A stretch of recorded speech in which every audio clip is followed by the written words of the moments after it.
Hello my dear students, आप लोगों का इस नई वीडियो में स्वागत है। आज की इस वीडियो में मैं आप लोगों को एक्सप्लेन करने वाला हूं चैप्टर नंबर 2 यानी आपका अकाउंट का पार्ट 1 का चैप्टर नंबर 2। जो फाइनल अकाउंट है, फाइनल अकाउंट मतलब कौन से का, पार्टनरशिप का जो फाइनल अकाउंट है उसके एक्सरसाइज के क्वेश्चन मैं आपको एक्सप्लेन करने वाला हूं। वैसे तो मैंने सोचा था कि मैं आपको क्वेश्चन नंबर 8 से स्टार्ट करूंगा, लेकिन एक्सरसाइज के सारे क्वेश्चन 8 से लेके 18 तक, 19 वाला छोड़ के, जय और विजय वाला है ना, नहीं जय नहीं, जय और प्रफुल्ला, सॉरी, लाइन दिखाने की जरूरत नहीं, जय और प्रफुल्ला वाला क्वेश्चन वो छोड़ के बाकी सारे मैं एक्सप्लेन कर दूंगा। वैसे मैंने सोचा था क्वेश्चन नंबर 8 से स्टार्ट करने के लिए, बट 8 की एडजस्टमेंट में कुछ ऐसा है नहीं। और इसका जो इंटरनल एडजस्टमेंट है, इंटरनल एडजस्टमेंट का मतलब ये है कि जो आपको ट्रायल बैलेंस में अवेलेबल होता है, जैसे कि लीज होल्ड बिल्डिंग का है और एक यहाँ पे लोन ऑफ ब्रह्मा है, तो ये ऑलरेडी टॉपिक मैंने बाकी में कवर कर ही लिया, तो इसलिए ये वाला छोड़ के मैं सीधा स्टार्ट करूंगा क्वेश्चन नंबर 9 से, पार्थिव एंड प्रिया से। यहाँ से मैं सारी क्वेश्चन जो है मैं आपको प्रोवाइड कर दूंगा, एडजस्टमेंट्स ओनली, ठीक है। एडजस्टमेंट्स मैं आपको एक्सप्लेन कर दूंगा, अगर कोई इंटरनल एडजस्टमेंट्स है तो वो भी मैं एक्सप्लेन कर दूंगा। और यहाँ पे मैंने पूरा सॉल्यूशन ऑलरेडी प्रोवाइड कर दिया है, so it will be like कहते हैं क्विक रिवीजन। ऐसा नहीं है कि आपको मैं एक एक चीजें एंट्री करके दिखाऊंगा, मैं यहाँ पे क्विक रिवीजन, और मैंने ऑलमोस्ट लिख भी दिया है। बाकी एक्सप्लेनेशन करते रहोगे तो आपको भी आइडिया लग जाएगा, आप सुन के भी आप अपना रिवीजन फटाफट कर लोगे। बाकी कहीं डाउट रहता है तो आप जरूर शेयर करना कि सर इस टॉपिक में डाउट है। तो स्टार्ट करते हैं। सबसे पहले हम क्वेश्चन स्टार्ट करेंगे, क्वेश्चन रीड करेंगे, उसके बेसिस पे आगे बढ़ेंगे। तो क्वेश्चन में क्या लिखा हुआ है, स्टार्ट करते हैं पहले।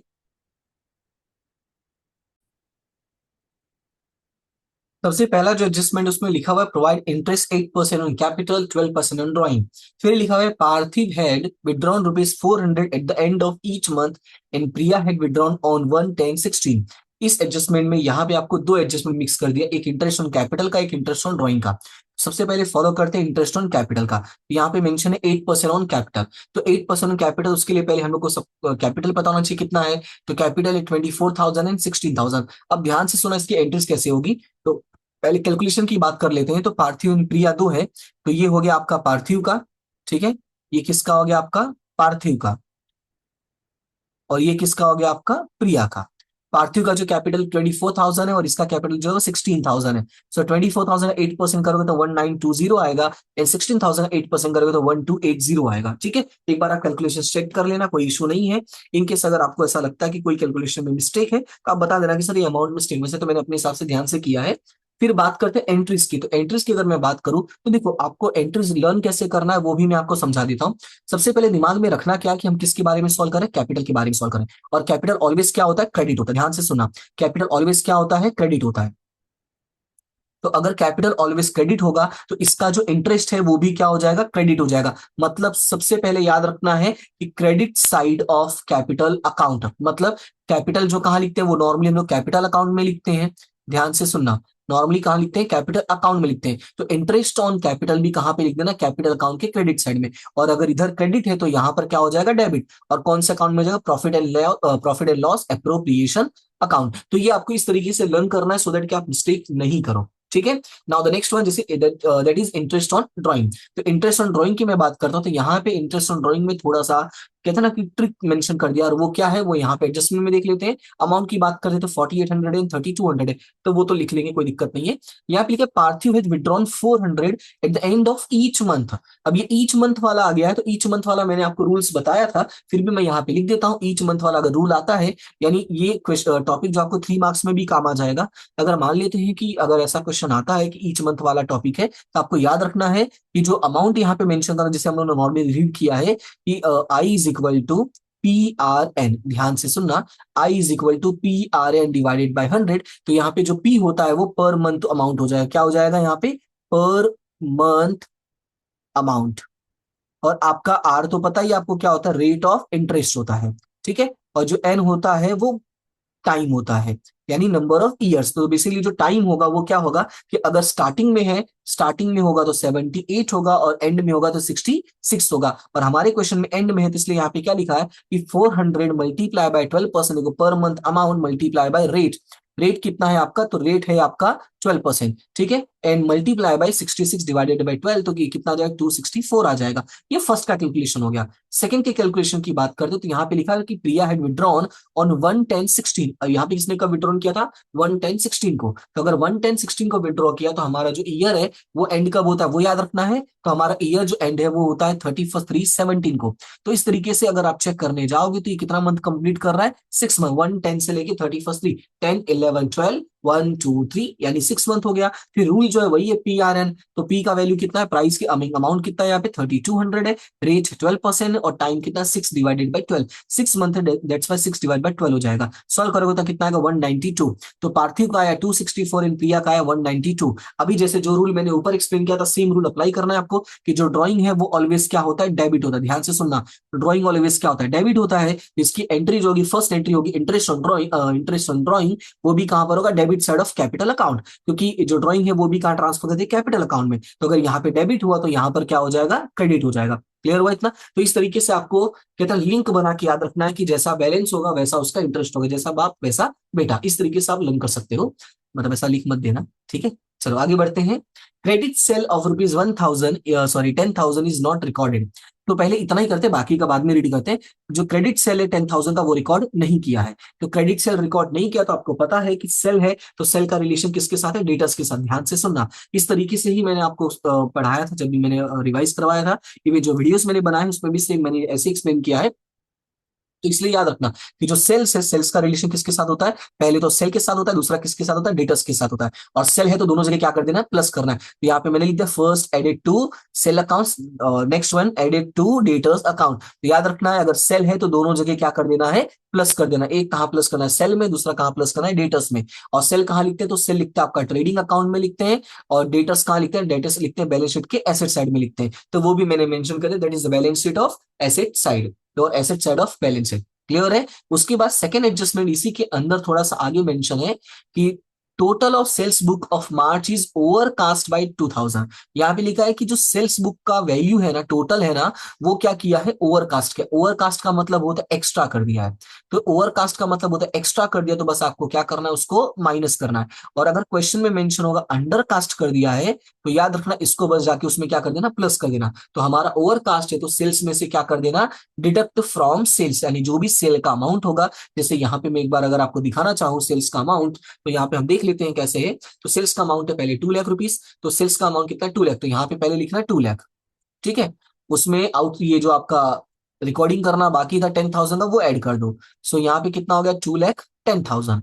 फिर उसमें क्या बोला, ये डिडक्ट करना है, तो -2,000 ओवरकास्ट से लिख देना। तो अमाउंट टोटल कितना आ जाएगा, 2,08,000। तो इस तरीके से पूरा आपका एंट्री हो जाएगा। क्लियर है इतना? ये बेसिक एंट्रीज है, इस तरीके से आपको याद रखनी है। चलते हैं अभी नेक्स्ट एडजस्टमेंट में। तो हमारा जो नेक्स्ट एडजस्टमेंट है वो क्या है, हाँ, right of additional bad debts of rupees 2,000 and provide 5% bed date reserve. अब यहाँ पे आपको बोला है बेड डेट्स वाला, तो बेड डेट्स वाला बहुत बार आएगा, मतलब सारे क्वेश्चन मैंने सॉल्व किए तो काफी बार आएगा। पर मैं ट्राई करूंगा कि आपको फटाफट में करवाऊं, ताकि सो दैट कि आपका टाइम भी वेस्ट नहीं हो। तो एक बार ध्यान से सुन लेना कि इसका रिवीज आई मीन इसका जो सॉल्यूशन है वो कैसे होता है। तो अगर सॉल्यूशन की बात करें, सबसे पहले डेटस की बात है, तो डेटस की बात है तो आपको कहाँ गया अभी, सॉरी, हाँ, सबसे पहले याद रखना है डेटस की बात है तो डेटस कहाँ सॉल्व करते हैं, एसेट में। तो चलते हैं पहले बैलेंस शीट के एसेट साइड में, ध्यान से सुनना। बेड डेट्स और बेड डेट रिजर्व को सबसे पहले क्या करना है, यहाँ पे मैं लिख देता हूँ बैलेंस शीट के कौन से साइड में, एसेट साइड में। तो बैलेंस शीट के एसेट साइड में पहले चलोगे और वहां लिखोगे डेटस, जैसा मैंने आपको समझाया था। तो डेटस कितना यहाँ पे 48,000 है। फिर उसमें याद है अभी कुछ देर पहले यहाँ पे हम लोगों ने क्वेश्चन में लिखा ना कि बैलेंस शीट के डेटस यहाँ पे ऐड करना है, तो ये वाला अमाउंट भी ऐड कर देना। सो क्रेडिट सेल कितना होगा 10,000, तो टोटल कितना होगा 58,000। अब उसमें सबसे पहले बोला बेड डेट्स प्रोवाइड करने के लिए, बेड डेट्स कितना है आपका 2,000 है, तो बेड डेट्स 2,000 है, तो यहाँ पे माइनस कितना किया 2,000। सो 58 में से 2 गया तो यहाँ पे कितना बचेगा, 56,000 बचेगा। फिर उसके बाद यहाँ पे क्वेश्चन में बोला है कि आपको 5% आपको क्या प्रोवाइड करना है, बेड डेट रिजर्व। तो जो अमाउंट बचा है उसका 5%, तो 56,000 का 5% करोगे तो आएगा 2,800, माइनस करोगे तो आएगा 53200। और ये आपका जो है बैलेंस शीट में इस तरीके से जो लाइन ड्रॉ होती है, लाइन के बाहर लिख देना यहाँ पे 53200। ये हो गया आपका बैलेंस शीट का फर्स्ट पॉइंट। अब बात करेंगे सेकंड पॉइंट की। तो सेकंड जो पॉइंट है वो प्रॉफिट एंड लॉस में जाता है। प्रॉफिट एंड लॉस में इसका फॉर्मेट याद रखना। फॉर्मेट क्या है, 2 बार बेड डेट्स, 2 बार बेड डेट्स रिजर्व। क्या बोला मैंने, फिर से सुन लो, 2 बार बेड डेट्स, 2 बार बेड डेट्स रिजर्व। इसी तरीके से याद रखना है, 2 बार बीडी, 2 बार बीडीआर, 2 बार बीडी, 2 बार बीडीआर। अब क्या करना है, पहला वाला प्लस करना है, मतलब पहला दूसरा तीसरा प्लस करना है, और लास्ट वाला क्या करना है आपको, माइनस करना। स्टार्टिंग की 3 प्लस और लास्ट वाला माइनस, ये याद रखना। प्लस फर्स्ट वाला ओल्ड, लास्ट वाला ओल्ड, बीच के दोनों न्यू। तो ओके, अब क्या करना है, जाओ जो ओल्ड ओल्ड है वो उसमें से कॉपी करो, जो आपका ट्रायल बैलेंस है। तो ट्रायल बैलेंस में अगर आप चेक करने जाओगे तो ट्रायल बैलेंस में कहीं पर भी बेड डेट्स या बेड डेट्स रिजर्व नहीं है, तो ये तो काम फिनिश हो गया, चलो इसको साइड कर देते हैं। अब न्यू की बात करते हैं, तो न्यू वाला तो अमाउंट यहीं से कॉपी कर लेना। तो यहाँ पे देखो 2,000 है, तो यहाँ पे 2,000 लिखा, यहाँ पे 2,800 है, तो यहाँ पे 2800 लिखा। तो याद रखना है प्रॉफिट एंड लॉस के कौन से साइड में लिखना है, डेबिट साइड में, और प्लस करोगे तो कितना हो जाएगा 4800। तो ये यहाँ पे अमाउंट इसका फिनिश हो गया। चलते हैं नेक्स्ट में। तो नेक्स्ट में अगर चलते हैं तो नेक्स्ट में क्या है, furniture of ₹4000 became obsolete. Obsolete का मतलब होता है यहाँ पे किसी तरीके से जब कोई टेक्नोलॉजिकल होता है, कोई पुराना हो जाए, जंग लग जाए, खराब हो जाए, तो उसके लिए क्या वर्ड यूज करते हैं, ऑब्सोलेट वर्ड यूज करते हैं। तो अभी फर्नीचर जो है वो खराब हो गया है। तो खराब हो गया तो सबसे पहले फर्नीचर को तो रिड्यूस हो जाएगा। तो फर्नीचर कहाँ लिखते हैं, तो फर्नीचर याद रखना बैलेंस शीट में लिखते हैं। कहाँ लिखते हैं, बैलेंस शीट के एसेट साइड में। ठीक है, वो मैंने लिखा नहीं तो मैं यहाँ पे लिख देता हूँ बैलेंस शीट के एसेट साइड में। तो फर्नीचर चलना बैलेंस शीट के एसेट साइड में, फर्नीचर लिखना 10,000 का, उसमें से ऑब्सोलेट कितना हो गया 4000, माइनस करोगे तो कितना बचेगा 6000। और ये जो ऑब्सोलेट है ये अपना क्या हो गया, लॉस है। तो यहाँ पे लिख देना loss due to obsolescence of furniture, ये ऐड कर देना ऑब्सोलेशन ऑफ फर्नीचर, यहाँ पे ऐसे लिख देना ऑब्सोलेशन ऑफ फर्नीचर, या ऑब्सलेट फर्नीचर लिखोगे तो भी चलेगा। अमाउंट कितना लिख देना है 4000। उसके बाद चलते हैं नेक्स्ट पे। तो नेक्स्ट एडजस्टमेंट में क्या mention, a court has finalised claim of 4000 for not meeting agreement to provide goods to a customer. अब हमारे ऊपर एक केस हो गया है 4000 रुपए का, क्योंकि हम लोगों ने कोई क्लेम हुआ था, मतलब कोई गुड्स प्रोवाइड करने का प्रॉमिस किया था, पर हम लोगों को नसीब खराब थे कि हम लोग उसको प्रोवाइड नहीं कर पाए। अब जब केस हो गया है तो भाई बचो उससे। अब केस हो गया तो उसको बचना कैसे है, अब थोड़ा आगे चलते हैं। पहले तो देख लेते हैं कैसे सॉल्व करना है। सबसे पहले क्लेम हुआ तो क्लेम हमारे लिए क्या बन जाता है, लाइबिलिटी। याद रखना है कभी भी अगर हम लोगों के ऊपर क्लेम होता है तो क्लेम हमारे लिए क्या बन जाता है, लाइबिलिटी बन जाता है। तो पहला पॉइंट तो ये याद रखना है कि क्लेम हम लोग के लिए क्या होता है, लाइबिलिटी। तो क्लेम लाइबिलिटी मतलब बैलेंस शीट के लाइबिलिटी साइड में मेंशन करना होता है आपको, और वहां पे क्या लिखोगे, पेएबल क्लेम। अमाउंट कितना आ जाएगा आपका 4000, जितना क्लेम हुआ है उतना। अब ये जो क्लेम है वो आप पे करोगे तो आपका क्या हो जाएगा, लॉस हो जाएगा। और लॉस कहाँ लिखते हैं, तो लॉस लिखते हैं प्रॉफिट एंड लॉस अकाउंट के डेबिट साइड में। तो प्रॉफिट एंड लॉस अकाउंट के डेबिट साइड में वहां पे लिख देना क्लेम रुपीज कितना लिख देना 4000। पूरा नाम क्या लिखोगे, loss due to claim, loss due to claim. इस तरीके से लिख के आप लिख देना 4000 रुपीज। फिर चलते हैं नेक्स्ट एडजस्टमेंट में। तो नेक्स्ट एडजस्टमेंट में क्या मेंशन है, outstanding wages of ₹2000 is recorded to wages account. मतलब बोला है कि वेजेस अकाउंट में रिकॉर्ड कर दें। अब ये वाली एंट्री जो है, आई रिमेम्बर कि मैंने अभी जब हाल ही में टेस्ट लिया था तो उसमें एक स्टूडेंट ने छोटा माइनर मिस्टेक कर दिया था। माइनर मिस्टेक ये था, वो मैं आपको समझाता हूँ कैसे। यहाँ पे साफ साफ लिख दिया रिकॉर्डेड टू वेजेस अकाउंट। मतलब ये है कि वेजेस अकाउंट में तो ऑलरेडी एंट्री हो चुका है, मतलब वेजेस अकाउंट की एंट्री नहीं करनी है। बट क्या लिखा है, but outstanding wages account is not recorded in the trial balance. लेकिन जो आउटस्टैंडिंग का अमाउंट था वो रिकॉर्ड नहीं किया है। तो आउटस्टैंडिंग का अमाउंट रिकॉर्ड नहीं किया मतलब एक ही एंट्री करनी है। तो एक एंट्री करनी है तो उसका क्या करना होगा वो सुन लो। आउटस्टैंडिंग वेजेस का जो है वो सीधा चला जाएगा आउटस्टैंडिंग वेजेस के तौर पे, और ये कहा जाएगा, ये जाएगा आपका बैलेंस शीट के लाइबिलिटी साइड में। कहा जाएगा, बैलेंस शीट के लाइबिलिटी साइड में, क्योंकि आउटस्टैंडिंग अमाउंट वहीं पे जाता है। तो बैलेंस शीट की लाइबिलिटी साइड में क्या लिखोगे, आउटस्टैंडिंग वेजेस, और अमाउंट कितना हो जाएगा ₹2000। इसकी सिर्फ एक एंट्री होगी। रीजन क्या है इसकी एक एंट्री होने का, क्योंकि ये already added to the wages account है, ये याद रखना है। और उसी की वजह से उसका आंसर टैली नहीं हुआ था। तो उसने बोला सर मेरा सब कुछ राइट है पर पता नहीं क्यों आंसर टैली नहीं हुआ। तो मैंने बोला कि अमाउंट कितना डिफरेंस आ रहा है। जब उसने डिफरेंस बताया तो क्लियरली पता चल गया भाई यही 2000 का मिस्टेक है। ठीक है, तो ये था आपका क्वेश्चन नंबर 9। आई होप कि आपको इसमें कोई डाउट नहीं रहेगा। अब अगर कोई डाउट रहता है तो एक बार रिवाइज करके वापस वीडियो को देख लेना, टाइम है अभी आपके पास। उसके बाद चलते हैं नेक्स्ट एडजस्टमेंट में। नेक्स्ट एडजस्टमेंट है आपका क्वेश्चन नंबर 10 का। क्वेश्चन नंबर 10 की बात करते हैं तो पहला पॉइंट है provide interest on capital 6% and on drawing 10%। तो देखो कैलकुलेशन तो मैंने प्रोवाइड कर दिया है। अब ये नहीं कि मैंने कैलकुलेशन प्रोवाइड नहीं किया है, ये देखो कैलकुलेशन मैंने प्रोवाइड कर दिया। ये थोड़ा सा जो मिस्टेक हो गया था, मिस्टेक ही हो गया था कि क्वेश्चन में मैंने देखा नहीं कि यहाँ पे आपका करंट अकाउंट भी है। इसको मैं रफ कर देता हूँ सो दैट कि अगर जब आप इसका पीडीएफ डाउनलोड करोगे तो ये मिस्टेक्स आपको नहीं दिखनी चाहिए, अदरवाइज आप कंफ्यूज हो जाओगे। ठीक है, तो ये यहाँ पे मैं इसको हाईलाइट कर देता हूँ, आई मीन हटा ही देता हूँ। ठीक है, अब थोड़ा सुन लो एक बार।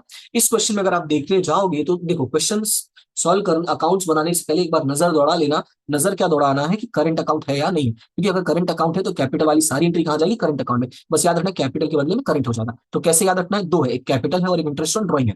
तो कैपिटल की बात करें तो मैंने कैसे एक्सप्लेन किया आपको, मैंने ऐसे एक्सप्लेन किया कि कैपिटल ऑलवेज क्रेडिट होता है तो उसका इंटरेस्ट भी क्या होगा, क्रेडिट हो गया। ठीक है, अगर इधर क्रेडिट हुआ तो इधर क्या हो जाएगा, डेबिट हो जाएगा। बस याद क्या रखना है, क्रेडिट कौन से साइड में होगा, कौन से अकाउंट में होगा, करंट अकाउंट में।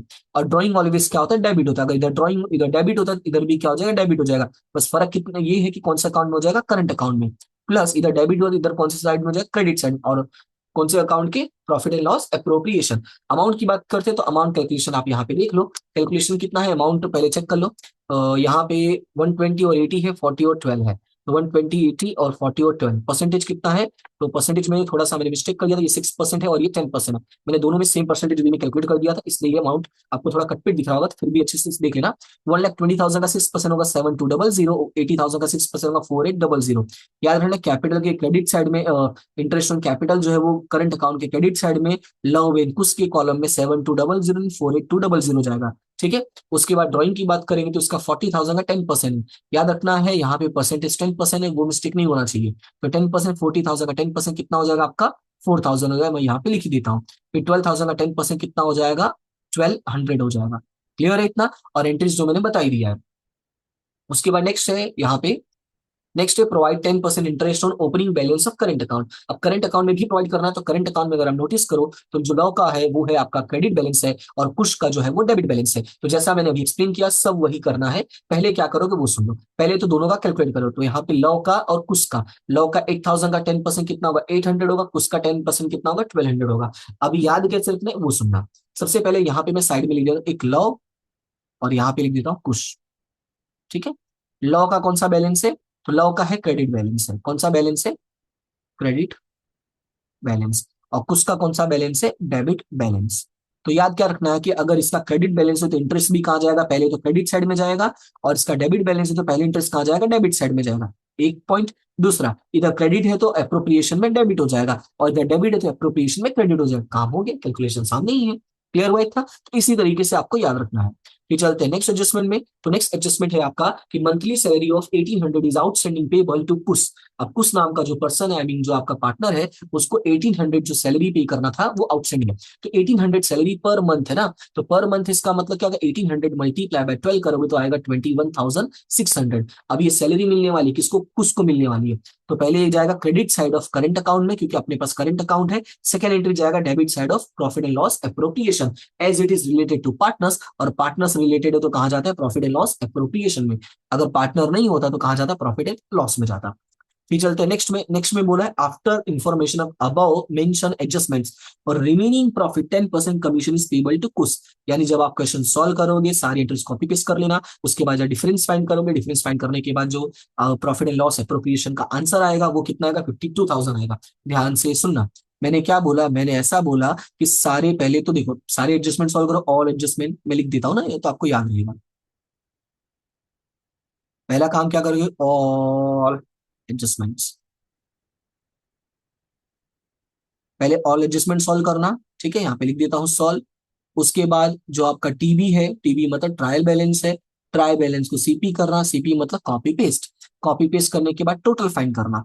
टोटल फाइंड करने के बाद जो आपका अप्रोप्रिएशन में आंसर आएगा वो आएगा 52,000। ध्यान से सुनना, कितना आंसर आएगा? 52,000 अमाउंट आना चाहिए, डिफरेंस आएगा। और फिर 52,000 का आपको पे करना है 10%, दैट इज 5,200। 5,200 पे करना है तो कहाँ पे करना है? पहले तो डेबिट साइड ऑफ अप्रोप्रिएशन में, सेकंड जाएगा credit side of current account में। जो अभी मैंने एक्सप्लेन किया कि अगर पार्टनर्स का कोई ट्रांजेक्शन है तो अप्रोप्रिएशन ऑफ करंट अकाउंट में जाएगा, और ये पैसे मिल रहे हैं कुछ को तो उसके क्रेडिट साइड में जाएगा, तो इधर डेबिट साइड में जाएगा। क्लियर है इतना? तो इस तरीके से आपको याद रखना है। फिर चलते हैं क्वेश्चन नंबर 11 में। 11 में चलते हैं, तो 11 में क्या है देख लेते हैं। अच्छा, इसमें एक और एडजस्टमेंट है, एक और टॉपिक है जो मैं आपको समझा देता हूँ। ठीक है, वो मैंने लिखा नहीं बट मैं आपको एक्सप्लेन कर दिया मुझे याद है। क्वेश्चन में लिखा they distribute 60% of profit in the ratio of 3:2। फिर क्या बोला? And remaining profit in the proportion of 2:1। अब देखो मैंने क्वेश्चन पूरा सॉल्व तो किया नहीं, इसलिए आंसर मेरे पास है नहीं, लेकिन मैं क्या करता हूँ यहाँ पे एक रैंडम अमाउंट लेके चलता हूँ सो दैट कि आपको समझ में आए। रैंडम अमाउंट ऐसा है कि मान लो कि जो प्रॉफिट आया वो आया 200 रुपए आया। कितना आया? 200 रुपए। अब बोला they distribute 60% of profit in the ratio 3:2। अब 200 का 60% कितना होता है? तो 200 का 60% हो जाएगा 120 रुपीज, और बाकी का यहाँ पे जो 40% है वो कितना हो जाएगा? 80 रुपीज। अब करना क्या है कि ये जो 120 है, ध्यान से सुनना, इधर लिखना लॉ, इधर लिखना कुश। तो लॉ और कुश के बीच में ये जो 120 है कौन से रेशियो में डिस्ट्रीब्यूट करना है? 3:2। और उसके बाद जो ये 80 रुपीज है वो कौन से रेशियो में डिस्ट्रीब्यूट करना है? 2:1। तो आप सॉल्व करने जाओगे तो यहाँ पे मैं लिख के दिखा भी देता हूँ। सो 120 मल्टीप्लाई बाय 3 डिवाइडेड बाई 5, और 120 multiply by 2 divided by 5। Solve करोगे इसको कितना आएगा? 123 डिवाइड बाई 5, ये हो जाएगा 72 रुपीज आ जाएगा। और उस वाले का सॉल्व करोगे तो आ जाएगा आपका 48 रुपीज। फिर इसके बाद ये 80 वाला, 80 वाले में भी सेम करना है। 80 मल्टीप्लाई बाय 2 डिवाइडेड बाई 3। ठीक है, 80 मल्टीप्लाई बाय 1 डिवाइडेड बाई 3, 80 होगा। हाँ 80 होगा। सो 80 मल्टीप्लाई बाई 2/3 पॉइंट में आ गया, कोई दिक्कत नहीं, अपने को वैसे भी सिर्फ समझना था। 53.33 हो जाएगा, और माइनस करोगे तो ये आ जाएगा 26.67%, आई मीन 67 अमाउंट। सॉल्व करके चेक कर लो, 18/3। अब ये इस तरीके से इसको टोटल कर देना, तो इसका जो आंसर होगा ये इसका प्रॉफिट होगा और ये इसका प्रॉफिट होगा। क्लियर है इतना? आपका एक्सरसाइज का क्वेश्चन में पॉइंट में आंसर नहीं है, लेकिन ये मैंने रैंडमली अमाउंट लिया था, दैट्स वाई पॉइंट में आंसर है, इसलिए आपको सोचने की जरूरत नहीं है। क्लियर हुआ इतना? तो ये था आपका, ये जो एडजस्टमेंट था हिडन एडजस्टमेंट टाइप का है, ठीक है, इसलिए इसको याद रखना है। फिर चलते हैं, आपका क्वेश्चन नंबर 11 में है, जो है सलीम और Shabana. It is one of the most important question, इसलिए इसको थोड़ा ध्यान से देखना। क्वेश्चन में एडजस्टमेंट बहुत सारे नहीं है, लेकिन फिर भी ठीक है। पहला एडजस्टमेंट है, Salim withdrew goods of ₹4,000 for a personal use. Question में बोला है कि सलीम ने गुड्स विड्रॉ किया है, कितने का? 4,000 का। कैसे विड्रॉ किया? For a personal use. अब पर्सनल यूज के लिए है तो उसको हम क्या नाम देते हैं? उसको नाम देते हैं ड्रॉइंग। और ड्रॉइंग नाम देते हैं तो पहला तो जाएगा कैपिटल अकाउंट में। तो थोड़ा एडजस्टमेंट देख लेते हैं, इसको कैसे सॉल्व किया है, ये लिखा भी है। सबसे पहला क्या है आपका? सबसे पहला है आपका विड्रॉ। तो विड्रॉ है तो याद रखना है कि एक एंट्री जाएगा करंट अकाउंट। करंट अकाउंट क्यों बोला है उसका रीजन भी है, यहाँ पे देखो लिखा हुआ है, ये देखो कैपिटल एंड करंट अकाउंट। तो याद रखना सबसे पहले कहा जाएगा करंट अकाउंट के डेबिट साइड में। करंट अकाउंट के डेबिट साइड में ऐसे लिख देना ड्रॉइंग, और ब्रैकेट में क्या लिख देना? गुड्स। ठीक है, ब्रैकेट में क्या लिख देना? गुड्स। और गुड्स है तो आपको याद रखना है, गुड्स है तो आपको इसको परचेस में से माइनस भी करना है। परचेस कहाँ लिखते हैं? तो परचेस लिखते हैं ट्रेडिंग अकाउंट के डेबिट साइड में। कहाँ लिखते हैं? ट्रेडिंग अकाउंट के डेबिट साइड। कहाँ लिखते हैं? ट्रेडिंग अकाउंट के डेबिट साइड। क्लियर है इतना? उसमें सब लोग क्या करते हैं? डिडक्ट कर देते हैं। अच्छा, मान लेते हैं कि अगर डिडक्ट करने के लिए अमाउंट ही नहीं है, ध्यान से सुनना, डिडक्ट करने के लिए अमाउंट ही नहीं तो आपको कहाँ लिखना होता है? क्रेडिट साइड में लिखना होता है। एज ऐसा एक क्वेश्चन है, ठीक है, ऐसा क्वेश्चन है कि अमाउंट ही नहीं है डिडक्ट करने के लिए, जैसे कि इस वाले क्वेश्चन में भी, अगर आप इस वाले में तो नहीं है फिलहाल, इसी वाले में रुक जाओ, हाँ इसी वाले में है, क्योंकि यहाँ पे ट्रेडिंग अकाउंट का आंसर ऑलरेडी दिया हुआ है। तो डिडक्ट करने के लिए अपने पास परचेस अमाउंट है ही नहीं, तो परचेस नहीं है तो आपको उसको कहाँ लिख सकते हो? क्रेडिट साइड में लिख सकते हो। याद रखना, इसलिए मैंने यहाँ पे मेंशन कर दिया है कि कहाँ लिख सकते हो इसको? क्रेडिट साइड में। यहाँ पे लिख देता हूं मैं वापस, क्रेडिट साइड। ठीक है, और करके लिखा हुआ है। उसके बाद चलते हैं नेक्स्ट में। नेक्स्ट में मेंशन है goods of 8,000 purchase at the end of the year, at the end of the accounting year which is not recorded। अभी परचेस आ गया, अब बोलोगे से इसमें से माइनस कर दे क्या? तो जरूरत नहीं है, अभी लिख चुके हो तो रहने दो ना। अभी परचेस है तो परचेस कहाँ लिखते हैं? तो परचेस लिखते हैं आपका, ये थोड़ा सा ये क्या पूछा मुझे कर दिया है, रुक जाओ।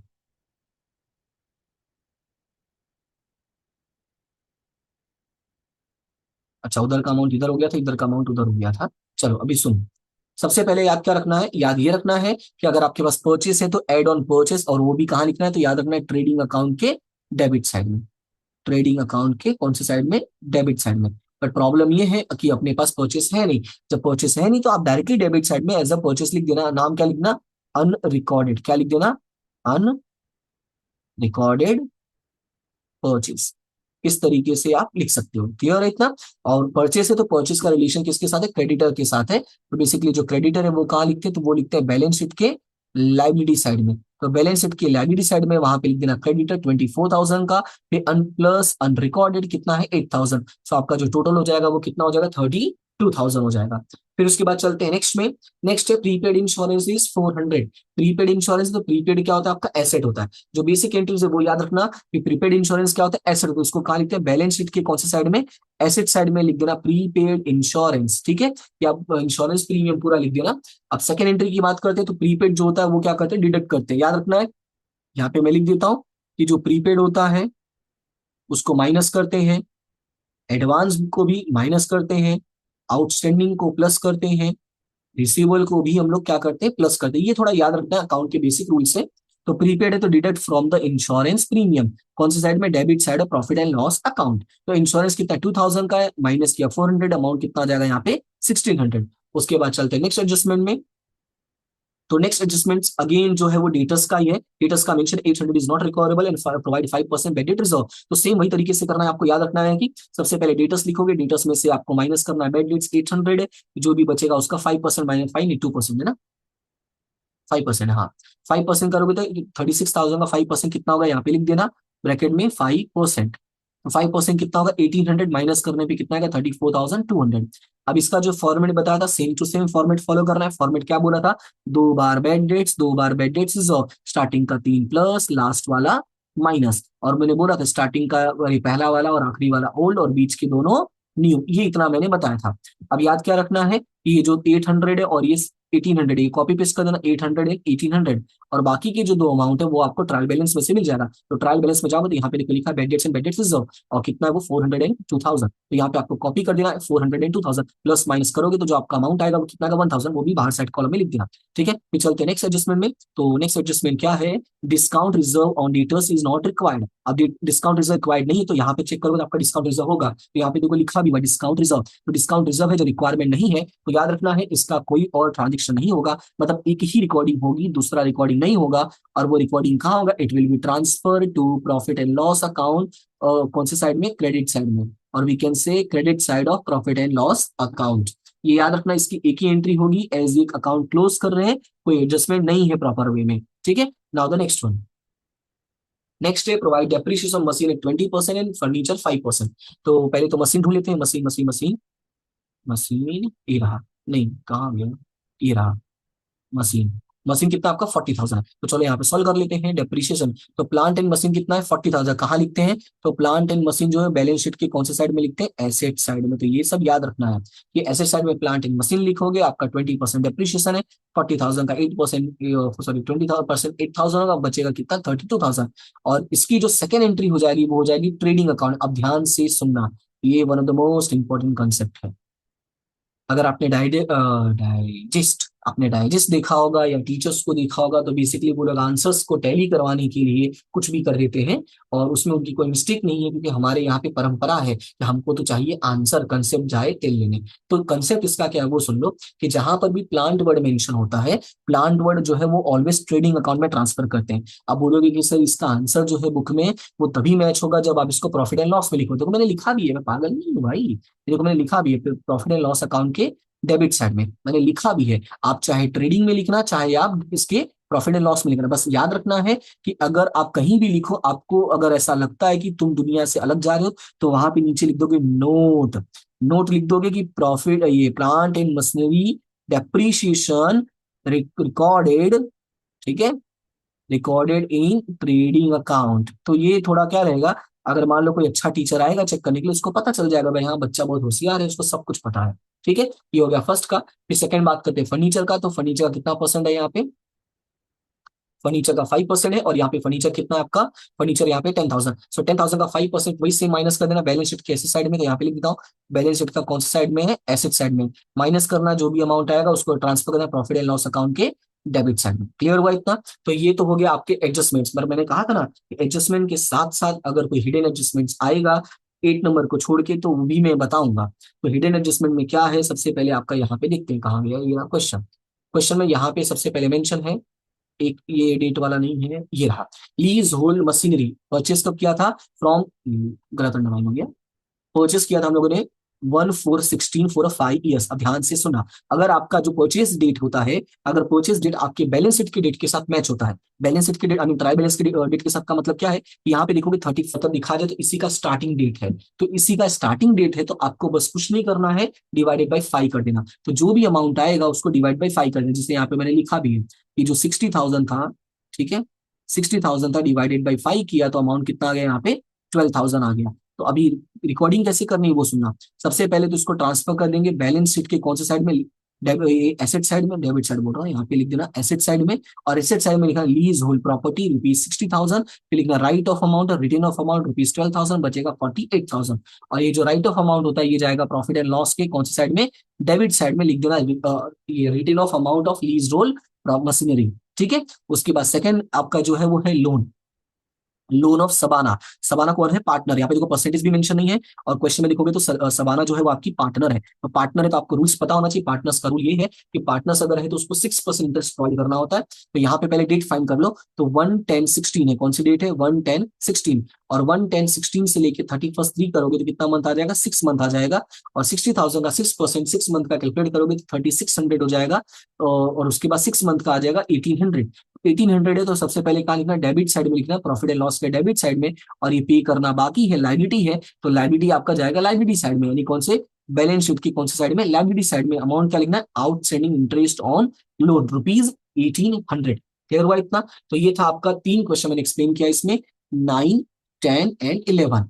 फिर बाकी का जो है वो नेक्स्ट वीडियो में एक्सप्लेन करता हूँ, एज एक साथ ज्यादा हो जाएगा तो आपको थोड़ा दिखने में भी दिक्कत होगा, मुझे बोलने में भी दिक्कत होगा। तो अभी ये कवर अप करो, उसके बाद थोड़ी देर के बाद, कुछ समय के बाद ये आपको यहाँ पे सॉल्यूशन प्रोवाइड ही किया मैंने। अगर आपको ऐसा लगता है कि आपको बोल के नहीं चाहिए, आपको ये पीजी में सेंड कर दूं, आप वो भी बता देना, मैं इसका सीधा सीधा जो प्रसारण है वो टेलीग्राम पे कर दूंगा, मतलब सीधा सीधा टेलीग्राम में सेंड कर दूंगा, आप वहां से डाउनलोड कर लेना, कोई इशू नहीं है मुझे। मेरे लिए ही अच्छा है कि अगर आप चाहते हो कि मैं डायरेक्टली आपको सेंड कर दूं, चाहते हो कि मैं इसका एक्सप्लेनेशन दूं, तो मुझे बता देना, ठीक है। ये वीडियो में आप जैसा रिव्यू आएगा उसके अकॉर्डिंग मैं फिर आगे बढ़ूंगा। ओके, फिलहाल अभी के लिए इतना ही, मिलते हैं नेक्स्ट वीडियो में, तब तक के लिए thank you so much and have a good day.